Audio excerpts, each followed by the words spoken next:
At ito pa mga kamundo, yung mga kawani pala ng PhilHealth na staff, may party-party. Tapos ang budget nila 138 million. No, ang liit. Liit lang. Mga taga PhilHealth dyan, lakihan nyo.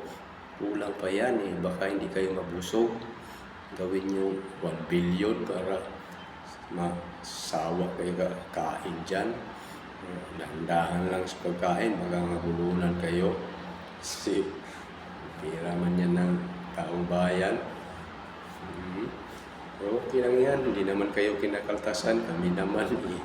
Buwan-buwan man lang yan kinakaltas sa amin, tag 500, 50.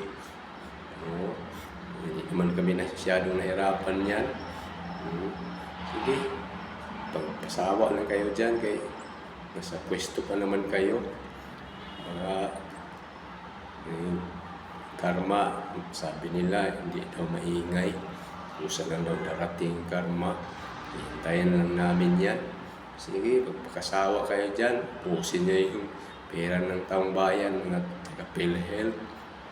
Lakihan nyo pa yung budget nyo. Sige, manipis naman yung mga mukha nyo, di ba? Sige, lakihan nyo, ubusin nyo.